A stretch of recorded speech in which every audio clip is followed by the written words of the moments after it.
পবিত্র জামে মসজিদ উপস্থিত জাতির কর্ণধার উলামায়ে কেরাম, সামনে উপবিষ্ট আমার সর্বস্তরের সুধীবৃন্দ, মাইকের আওয়াজ শ্রবণরত আমার পর্দানিশীন অত্যন্ত শ্রদ্ধেয় মা ও বোনেরা, সম্মানিত উপস্থিতি, আপনাদের এই চেহারা, আপনাদের এই ফেস আর আপনাদের বসার এই স্টাইলিং বোঝা যায় হুজুর রাত প্রায় 3টার কাছাকাছি। বসতে বসতে বিরক্ত বোধ হয়। ওই রকম যার কারণে আমরা ওই রকমভাবে বসিয়া রয়েছি। ওই রকম একটা বাঘ বোঝা যায় না, বলুন তো আপনারা না? জোরো হন না, আমার কথাটা মনে হয় আপনারা বুঝছেন না। আপনাদের বসার স্টাইলিং হইতো না হুজুর, আমরা শোনার জন্য জানার জন্য বসেছি। আপনাদের চেহারার মানে বসার স্টাইলিং হইতো এরকম, কিন্তু এখন বাটে বোঝা যায় না হুজুর রাত 3টাও কিছু আর সম্ভব না। বাদ দেয় মাত্র ওয়াজের যৌবন, রাত 9টা মানে ওয়াজের যৌবন। আর যৌবনও যদি 80 বছরের বাপ ধরুন খাম হইবনি, কোনো বেটা বিয়া দিবনি বার আছে দিবনি কন্যা। তো ওখানে আপনারা কাছে অনুরোধ, সবাই সামনে দিয়ে জমিয়া তখন যিনি আলোচনা করবা ওনারও ভালো লাগবে যে আমি যে আলোচনা করতেছি আমার আলোচনা শোনার মতন মানুষ সামনে আছে। নজর ওখানে ঠিক না? ঠিক। আমার হো কোনার চাষা যে টিলাবাড়ি নাম আছে না, চাষারা ঠিক টিলার উপরে বসে সবাই, মানে তারা বুঝাইতেছ আমরা গ্রামে আর আমরা বহার একটা মিল আছে। আচ্ছা মাশাআল্লাহ, ও তো একটা সুন্দর লাগে না শুনছেন? ফেস টু ফেস আমি আপনার চেহারা দেখলাম। কোনোদিন যদি ভুল করে সুনামগঞ্জ আপনারা যাই তাহলে আমি দেখলে কইতাম না তাই তো ঠিলাবাড়ির মানুষ, ঠিক না? ঠিক। আর আমারও যদি আপনারা কোনোদিন জৈনতা দেখেন কইতে পারো হুজুর তো আপনার মেহমান আসতা সুনামগঞ্জ হুজুর, হুজুর ঠিক না? তাহলে ওখানে ফেস টু ফেস দেখাটা পালা। এরপরে আমার চাচা টিলাবাড়িতে রয়েছিল হলো তাই। আচ্ছা চাচা কষ্ট হইলে তা হোক, আপনার কষ্ট হইতেছে বুঝতেছি আপনার, গাড়ি একটা পাঠাই আপনার লাগানো। আচ্ছা কেউ বেজার হয়েছেন? আসলে বেজার হয়েছেন। যাই হোক, কারণ আমরাও মন মানসিকতা থাকে। দেখেন আমি এক জায়গাত ওয়াজ আছি না, 3টা থেকে না আসরের সিন্নি আগ পর্যন্ত, এখন আসরের পরে সিন্নি 10 বাজারে লাগে যায় মাদ্রাসাটা। তো আমি ঠিক 3টার সময় ওখানে গেছি, যে 3টা থেকে না হুজুর একবার আমরা আসরের নামাজ আধা ঘন্টা পরে পড়বো, সিন্নির আগ পর্যন্ত মানুষ ওখানে কালেকশন করতাম। তো আমি গিয়ে 3টার সময় পাইলাম হুজুর একজন ওয়াজ করুন, মাশাল্লাহ। তো ওয়াজ করলাম, ওই ঠিক আছে হুজুর ওয়াজ করতেছে তা হোক। হুজুরের ওয়াজের পরে আমরা হরিফুর মাদ্রাসার মুহতামিম সাহেব আমাদের মাথার ফাজ, তখন তারাও তো ইয়ে কিন্তু আমরা বই জীবনে হচ্ছে হুজুরও করছি।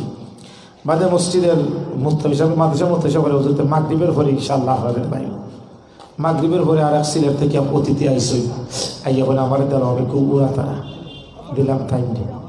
এরপরে হই গেছিলাম 3টা আর ওয়াজ করে লামসি পরে 9টা, 5 ঘন্টা সময় ওয়াজ গেছে। ও উড়া তারা হয়ে আপনারা বানাইছি, দুপুরে ভাতও খাইছি না, ওর পর্যন্ত ভাত নাই। আপনারা দেখছেন মনে হয় আমি চা খাইছি, চার সাথে যতটুকু বিস্কুটের পিস আইছি সবটা খাইছি না? খেলে খাইছি জানেন, ফেলে ভুক লাগছে। কিন্তু তখন আপনারা ইমাম সাহেব হুজুর সময় নাই, তাড়াতাড়ি আমি কটা আগে ফ্রেন্ড হলো, যদি 10 মিনিট টাইম পাইতাম তাকে ভাত খাইলাম নেই। তো যাই হোক, তো ওই অবস্থা। তো আলহামদুলিল্লাহ আপনারা উলামায়ে কেরামের আলোচনা শুনছেন। হযরত মাওলানা ফারুক আহমদ সিদ্দিকী সাহেব হুজুরের চমৎকার আলোচনা আপনাদের সামনে করেছেন, এবং আমার পরে হযরত মাওলানা মুফতি সাঈদ আহমদ শাহ হুজুর এবং কারি তৈয়বুর রহমান সাহেব এবং আজকের প্রধান অতিথি ইসমাইল হোসেন সিরাজি সাহেব হুজুর সহ সবাই ইনশাআল্লাহ ধারাবাহিকভাবে আলোচনা করব। তবে আমি আপনাদের সম্মুখে আল্লাহ আমাকে তৌফিক দিয়েছেন, ইনশাআল্লাহ আইসি 9টার সময় আসার কথা, আমার 5 মিনিট না 7 মিনিট লেট হয়েছে। ওখানে আমি আন্তরিকভাবে দুঃখিত। এরপরও আপনারা যারা বসছেন আমার আবদার থাকবে ইনশাআল্লাহ শেষ পর্যন্ত সবাই এখানে বসবেন, নজর হোক আপনারা ইনশাআল্লাহ শেষ পর্যন্ত বসবেন তো ইনশাআল্লাহ। মাশাআল্লাহ, আমরা যেখানে বসছি এটা যদিও মসজিদের সাথে, তবে এখন মসজিদের মাঠ আমরা বসছি না, তবে এই জায়গাটা আমরা যেহেতু আচ্ছা, ওটা ওগুলো একটু দেওয়ার লাগে, একটু শ্বাস প্রশ্বাসে বন্ধ করে কি।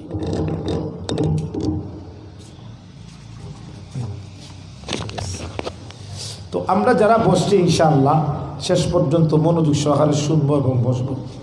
মাস চলে রজব মাস। মাস চলে কিসের মাস? রজব মাস চলে। মাস রজব মাস। ওয়াজের সূচনাতেই আল্লাহর নবীজি ওয়াজের সূচনাতে আমি একটা হাদিস শোনাই। আল্লাহর নবীজি রজব মাস আইলে একটা দোয়া পড়তা।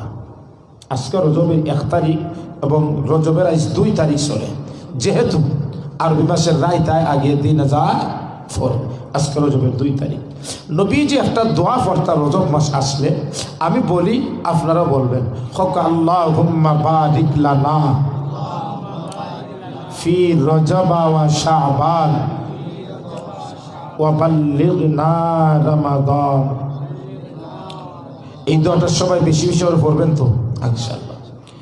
2 নম্বর হইল, এই রজব মাসে আল্লাহ মুসলমানদের অন্যতম ইসলামের স্তম্ভর মধ্যে একটা স্তম্ভ ওই মাসে আল্লাহ ফরজ করছে। ওই মাসে ইনশাআল্লাহ আলোচনা হবে ধারাবাহিকভাবে। এখন আমি আপনাদের সম্মুখে পবিত্র কোরআনের সূরাতুল মুদ্দাসসিরের কয়েকখানা আয়াত আপনাদের সামনে তেলাওয়াত করছি। আচ্ছা, আমরা এখানে যারা বসছি, আমার আবদার থাকবে, যেহেতু এটা কোরআনের মাহফিল, আর যে জায়গায় কোরআনের আলোচনা হয় সেই জায়গায় আল্লাহর খাস রহমত নাজিল হয়। যেই জায়গায় কোরআনের আলোচনা হয় সেই জায়গায় আল্লাহর খাস রহমত নাজিল হয়। এটা আমার কথা না নবীজির কথা? জোরে বলুন, আমার না নবীজির? নবীজির কথা।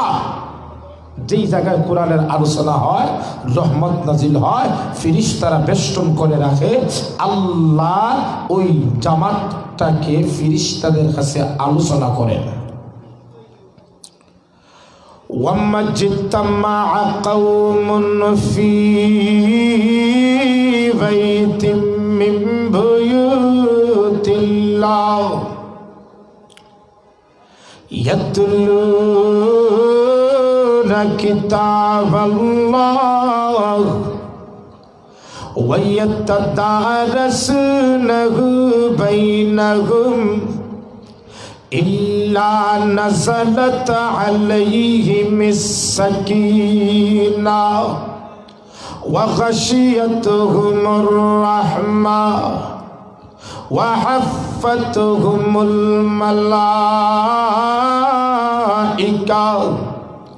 وَذَكَرَهُمُ اللَّهُ فِي مَنْ عِندَهُ।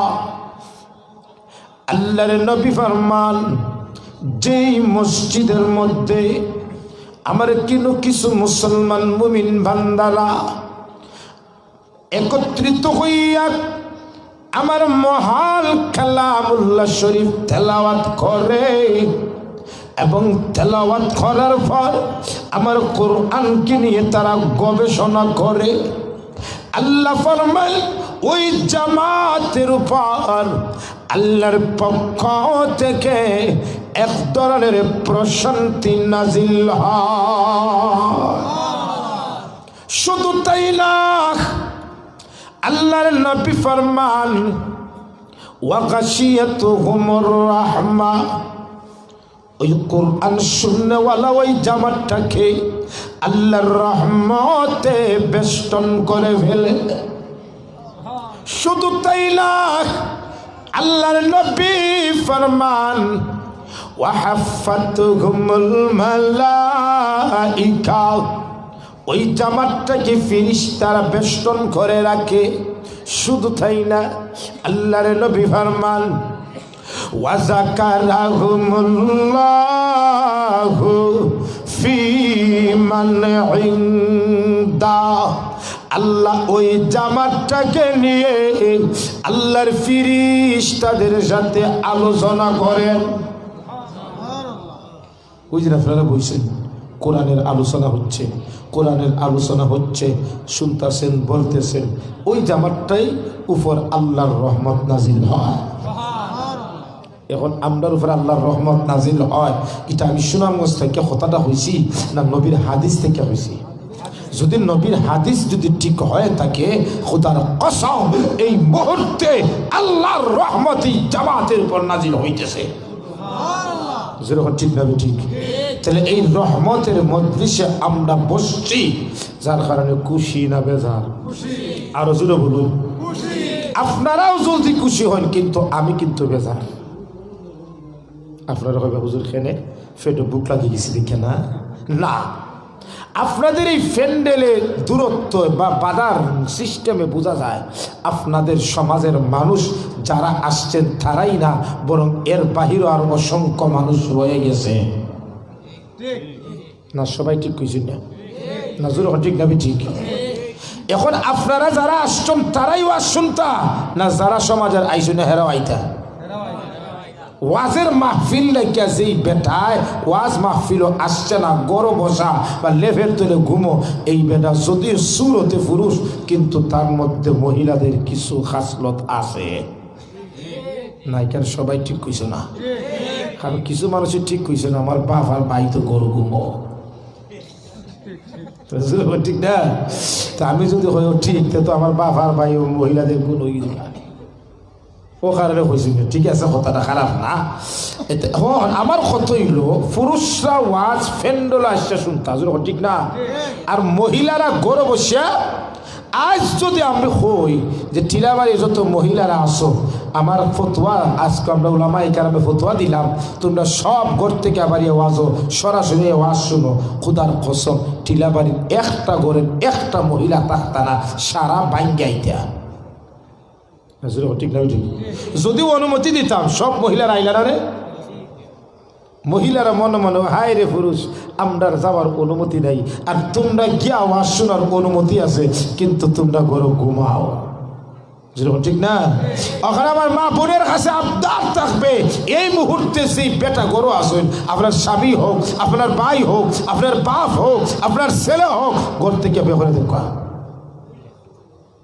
না। আপনারা তো কেউ ঠিক কইতেছেন না, না ইকা ও তো আসতে হইল ওই বলে বলছে। যেরকম ঠিক না বেটি? আপনারা যদি ঠিক করেন, মাইকেও যাইব ঠিক, মহিলাদের খানো যাইব ঠিক, তারাও হইব আমরাও ঠিক। 12 ঘর থেকে 12 ঘর থেকে তারা হইব 12। তবে মা বন্ধে হইব শালীনতার ভিতরে ঘর থেকে বাহরে দিও, ধাক্কা মাইল না, কারণ ক্ষমতা এখন তোমরা না। ঠিক না বেটি? বহুত সহ্য আমরা করছি আপনারা ভাবার, ওখান ক্ষমতা আপনার বেড়া। ঠিক না বেটি? ক্ষমতা কার হন? আমরা ক্ষমতা আপনারা তোরা হন। ওখানে শালীনতার ভিতরে ঘর থেকে বাহরে দেখা, আর ভিত্তিতে দরজা বন্ধ হরুকা, শেষ যখন যাইবা তখন আপনারা দরজা খুললা দিবা। ঠিক না বেটি? ওখানে যে বেটা আসুন গরম বা রাস্তাঘাটে অসুস্থ যারা, আপনার কাছে অনুরোধ থাকবে ইনশাল্লাহ সবাই ফ্যান্ডল আইতা। ঠিক না বেটি? আর রাস্তাঘাটে বাজারও যারা আছেন এরাও আইতা।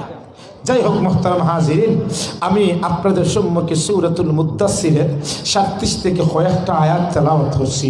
এই আয়াতের মধ্যে একটা আয়াত আছে যেই বিধানটা এই মাসের সাথে সম্পৃক্ততা, যার কারণে আমি ওই আয়াতটা তেলাওয়াত করছি। আল্লাহ যেন আমাকে ওই আয়াতের উপর কিছু আলোচনা করার তৌফিক দেন, সবাই বলি আমিন। দেখেন আমরা দুনিয়া যে বা যারাই আসি, আমরা বালিগ হওয়ার প্রত্যেককে না মৃত্যুর আগ পর্যন্ত সে কোথায় কোন জায়গায় কিতা করছি ইতা সম্পর্কে সব বিষয়ে জ্ঞান কার কাছে আছে? আল্লাহর কাছে আছে, এর মধ্যে কোনো সন্দেহ আসেনি। এখন আপনারা কইবে হুজুর আমরা দিন দুপুরে কোন হইয়া যাই আসামি খুঁজে পাই না, সিসি ক্যামেরা লাডারও ধরে না, আর আল্লাহ সিসি ক্যামেরা ছাড়া আমরা খেয়ে কিতা কোন জায়গাত আসি ইতা আল্লাহ দেখবা কি লাগান? এটা প্রশ্ন লাগে না? যেরকম প্রশ্ন থাকে না? দুনিয়ার মানুষের সিসি ক্যামেরা লাগায় উপরে দিয়া, দুনিয়ার মানুষের সিসি ক্যামেরা লাগায় মানুষের চোখ যতটুকু আছে অতটুকুই তার নিয়ন্ত্রণ করে, এর বাহিরে আর কোনো নিয়ন্ত্রণ করা যায়? কিন্তু আল্লাহর সিসি ক্যামেরাটা সারা পৃথিবীর দুনিয়াটাই। ঠিক না ঠিক? আরে মুসলমান, আমি আপনি যেই জমিন বসেছি সেই জমিনটাও আল্লাহর সিকিউরিটি। আমি আপনি যে জমিনে বসেছি সেই জমিনটাও সিকিউরিটি, সিসি ক্যামেরা, জোরে বলেন ঠিক না বেটি? এই জমিনটাও কাল কিয়ামতের দিন আমার পক্ষে আমার বিপক্ষে আল্লাহর কাছে সব বলে দিবে। নজর ঠিক না? আপনারা হবে জমিন নজর কত লাগাই, কত উষ্টাই, কত পেশাব পায়খানা জমিনও করি, কোনোদিন তো জমিনও মাতলো না, কথা হইল না, আর কিয়ামতের দিন জমিনে কথা হইবে কি লাখান? এটা তো আমরা বিশ্বাস হয়। বর্তমানে চায়না যে দেশটা, এই চায়না দেশও মানুষের মতন হুবহু রোবট আছে না নাই? মানুষের মতন, একবারে সেম মানুষের মতন, কিন্তু মানুষ না, ব্যাটারির ইলেকট্রনিক সাহায্যে চলে, ঠিক না? মানুষ যদি মানুষের মতন অবিকল মানুষ বানাইলায় জান্নাত দিতে পারে না, শুধু বাকি। আর আমার আল্লাহ জমিনে যখন এখন জমিনে কথা বলতে পারে না, কিন্তু কাল কিয়ামতের দিন ওই জমিনটা মানুষের ভালো মন্দর বিষয়ে আল্লাহর কাছে সব বলে দিবে। ইযা যুলজিলাতিল আরদু জিলজালাহা ওয়া আখরাজাতিল আরদু আসকালাহা وقال الإنسان ما لها يومئذ تحدث أخبارها। আল্লাহ ফরমান কাল কিয়ামতের দিন দুনিয়ার সমস্ত জমিন, কাল কিয়ামতের দিন ওই জমিনের বাক শক্তি আল্লাহ ওই জমিনকে মুহাদ্দিস বানিয়ে দিবে। যখন দুনিয়ার বাক শক্তি যখন জমিন পাবে, তখন মানুষের মতন ওই জমিনটাও কথা বলবে। টিলাবাড়ির ওই জমিনে বলবে, আল্লাহ 22 ডিসেম্বর 2026 অমুক দিনে আমার ওই জমিনে বসে আপনার বান্দারা কোরআনের আলোচনা শুনেছে, কোরআনের তেলাওয়াত করেছে। আল্লাহ আমি নিজের সাক্ষী, আল্লাহ জমিনের কথাকে বিশ্বাস করে তারা আমলনামায় সওয়াব দিবেন। আর যেই জমিনে খারাপ কাজ হয়েছে, জমিন বলবে, আল্লাহ আমি পবিত্র জমিনটাকে ওই আব্দুল করিমের নাফাফ করে ফেলেছে, ওই জমিনের উপর দাঁড়িয়ে জিনা করেছে, ওই জমিনের উপর দাঁড়িয়ে সুদ খেয়েছে, ওই জমিনের উপর দাঁড়িয়ে মদ পান করেছে, ওই জমিনের উপর দাঁড়াইয়া গাঞ্জা পান করেছে। ওই জমিন আল্লাহর কাছে ওর বিরুদ্ধে সাক্ষী দিবে। আল্লাহ তখন মদখোর, আল্লাহ তখন গাঞ্জাখোর, আল্লাহ তখন সুদখোর, আল্লাহ তখন জিনা করবে। ওই জমিনের সাক্ষীতে আল্লাহ সত্যায়িত করাইয়া তাকে জাহান্নামের আযাব নিক্ষেপ করবে। ঠিক না? জমিন আল্লাহর সবচেয়ে বড় সিসি ক্যামেরা, ঠিক না? এরপরও আল্লাহ পৃথিবীর শেষ হওয়ার পরে কাল কিয়ামতের দিন আল্লাহ স্বয়ং জাজ বিচারক হইয়া আল্লাহর আদালত কায়েম করবার কাঠগড়া। এই কাঠগড়ার সব মানুষ যাইতে হইব না? না টিলাবাড়ির মানুষ মনে হয় ফাঁকিটা মনে হয় যাইবেন গ্যারের দিকে, আল্লাহ দেখতা না যাই একটা বিষয় রাখেন। অর্থাৎ দুনিয়ার প্রত্যেকটা মানুষ তার জিন্দেগির কৃতকর্মের বিষয়ে আল্লাহর আদালতের কাঠগড়ায় জবাব দিতেই হবে। ঠিক না? ঠিক। জবাব দেওয়ার পরে হয় জান্নাতি নতুবা জাহান্নামী। জান্নাতীরা জান্নাতও যাবে, জাহান্নামীরা জাহান্নামও যাবে। জান্নাতীরা জান্নাত যাওয়ার পরে কইবা, আমার খালার ঘরের বাইরে তো জান্নাতও দেখা যায় না, আবার দুলা বাইরে তো দেখা যাইতেছে না, ও চেয়ারম্যান সাহেবরও তো দেখা যায় না, মেম্বার সাহেবরও দেখা যায় না, এরা গেল কই খবর লইয়া দেখা যাইব তারা সব লাল ঘর। বুঝছো নি? লাল ঘর কোনটা? জাহান্নাম।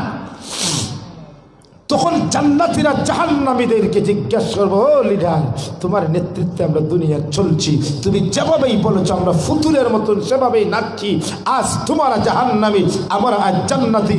ও মেম্বার, আজ তুমি জাহান্নামে কোন কারণে গেলা? তখন জাহান্নামীরা 7টা কারণ হইবা। কোন কারণে তারা জাহান্নামে গেছে? কয়টা কারণ হইবা?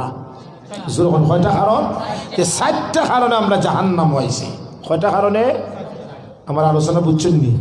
ওটাই আজ আমার আলোচনার মূল সার মর্ম, যেটাকে ইংরেজিতে বলে সামারি আর আরবিতে বলে খুলাসা। বুঝতে পারছেন ইনশাল্লাহ?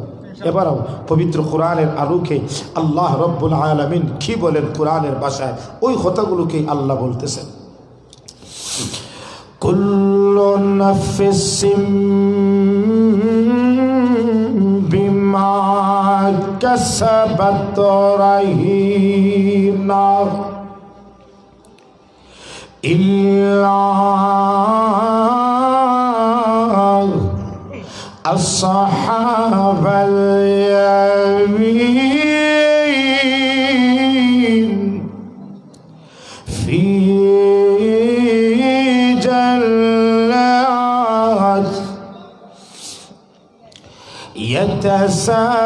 ইয়াতাসাআলুনা আনিল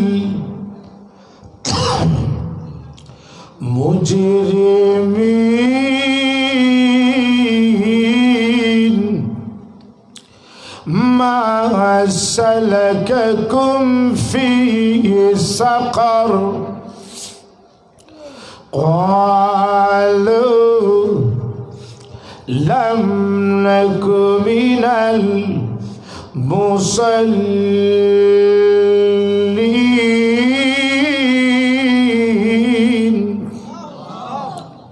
আল্লাহ রাব্বুল আলামিন পবিত্র কোরআন সূরাতুল মুদ্দাসসিরের 37 নম্বর আয়াত তাম পৃথিবীর মানুষের উদ্দেশ্য করে